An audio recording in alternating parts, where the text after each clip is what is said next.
Pemberian vaksinasi remaja secara berjadual di 156 PPV awam, PPV integrasi dan sekolah bermula semalam 23 September.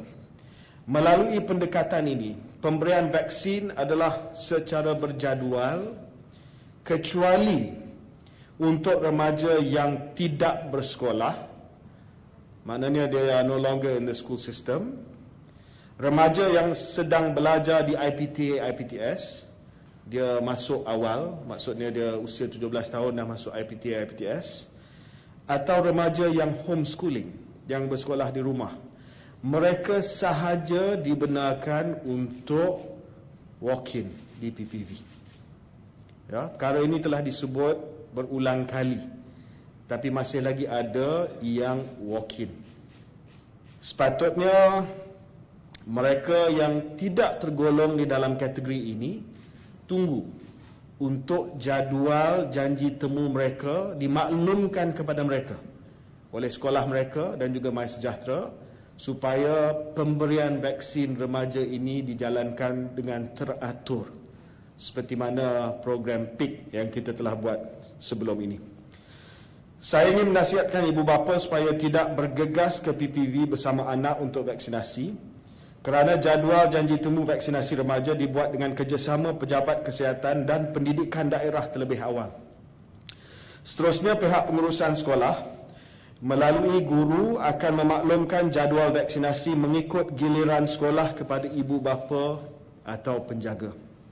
Ibu bapa atau penjaga mestilah membawa remaja mengikut tarikh janji temu yang telah ditetapkan dan masa yang ditetapkan. Hari ini juga berlaku kesesakan, contohnya di Dewan Sivik Petaling Jaya. Antara sebab yang lain, ada pelbagai sebab, tetapi datang tidak mengikut waktu yang telah ditetapkan. Kaedah vaksinasi berjadual dilakukan bagi mengelakkan daripada berlakunya kesesakan di sama ada di sekolah ataupun di PPV.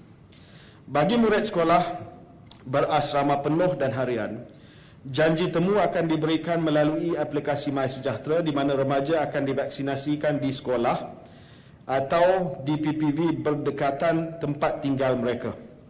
Tunggu sehingga janji temu anda diberikan di dalam MySejahtera.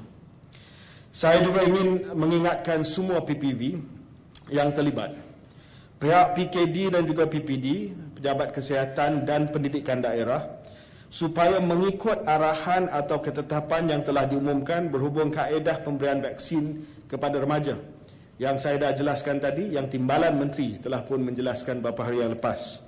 Saya mohon supaya tidak ada arahan ataupun SOP yang berbeza yang diberikan kepada ibu bapa bagi mengelakkan kekeliruan. Kita dapat laporan daripada bawah, ada setengah PPD ataupun PKD yang maklumkan bahawa tak perlu tunggu jadual, pergi walk-in saja. Please, jangan, tolong jangan ya.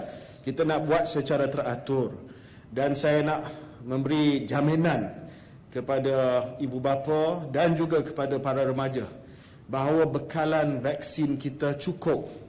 Bekalan vaksin Pfizer kita cukup untuk kita memberi vaksinasi kepada semua 3.2 juta remaja. Cuma kena tunggu giliran sahaja.